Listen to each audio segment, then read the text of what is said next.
Hi everyone, and thanks for joining me on drsue.ca. Today I'd like to talk to you about childhood obesity. Like adult obesity, this is a very substantial problem. Childhood obesity has actually tripled in the last 3 decades. It's not just the health consequences of overweight that is a concern in children who struggle with their weight, but also the stigma associated with carrying that excess weight that can certainly have negative consequences over the long run and into adulthood and beyond. I want to tell you about a magazine called the Conduit magazine. This is a magazine published by the Canadian Obesity Network. I don't have a paper copy to show you because it's available only online, environmentally friendly approach, which I really like. And their fall 2011 articles are all about childhood obesity. So in the text attached to this is the link where you can read about that online. I'm going to tell you about a few pearls that I picked up from these articles.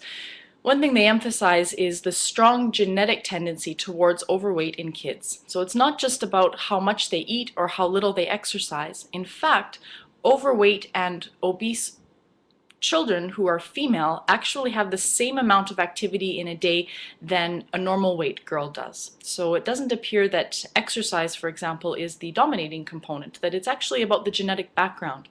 The toxic environment sets the stage for overweight and weight struggles in boys and girls who have a genetic background towards becoming overweight or obese.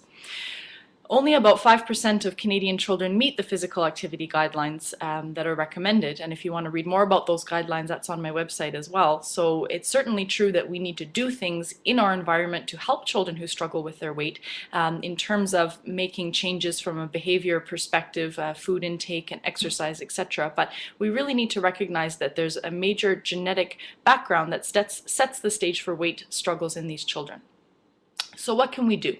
Well, we can't change the genetics, but we can be sensitive to the genetic tendency and realize that it's not the child's fault for the child who struggles with their weight, that it's not their fault that they struggle with their weight. It's important for us to be sensitive to that and to educate people about that.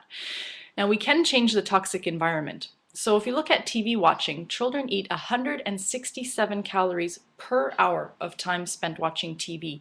So let's get our kids out there, let's increase their active time outside, doing sports and so on and so forth. Training of the whole family is important. So research studies show that education of the parents is the most important factor in managing weight struggles in their children.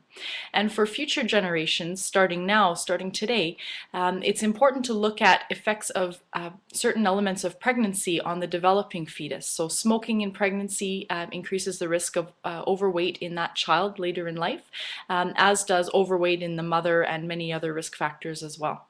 So I hope that's some good information for you guys. Have a look at that Conduit magazine. It's fantastic. Thanks again, drsue.ca.